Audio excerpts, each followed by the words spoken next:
This is how the holy women who hoped in God used to adorn themselves by submitting to their own husbands. The deepest root of womanhood is hope in God.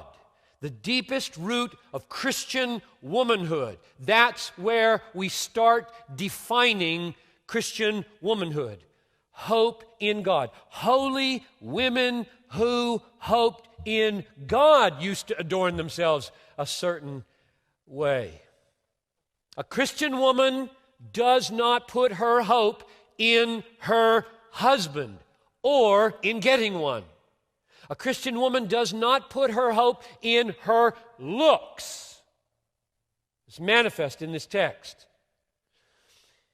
You remember my favorite verse in the Proverbs 31 woman chapter? Verse 25, strength and dignity are her clothing, and she laughs at the time to come. I love that verse. Everything that's coming at me, I'm laughing at you. That's a woman. She doesn't cringe. She doesn't run. She's not naive about what's coming. She knows what's coming, and she laughs because holy women of old hoped in a sovereign God who promises to help women whenever she needs him. That's what stamps most deeply. A woman in Christ knows her Bible, knows her theology of a sovereign God who makes promises, knows his promises to be with her no matter what. And she draws strength down from this, and certain kind of tree grows up from this massive, deep root of hope in God. That's number one. Number two, this hope in God yields fearlessness. Verse 6, second half of the verse.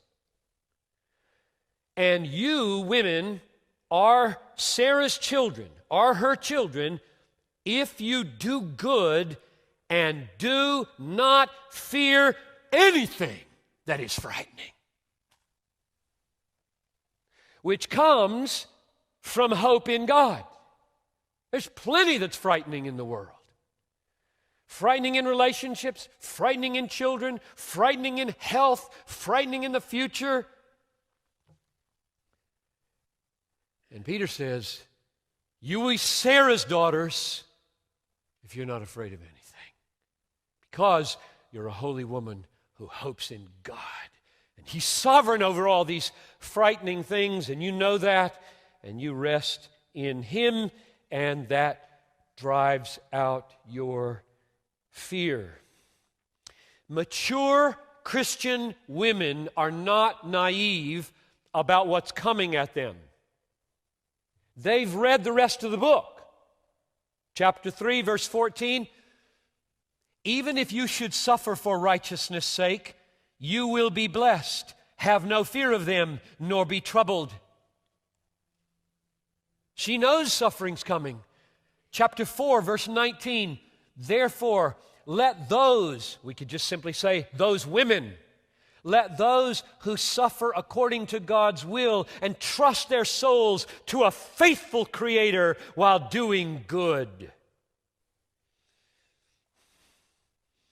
The deepest root of a Christian woman is hope in God, and it yields this strong tree of fearlessness in the face of suffering.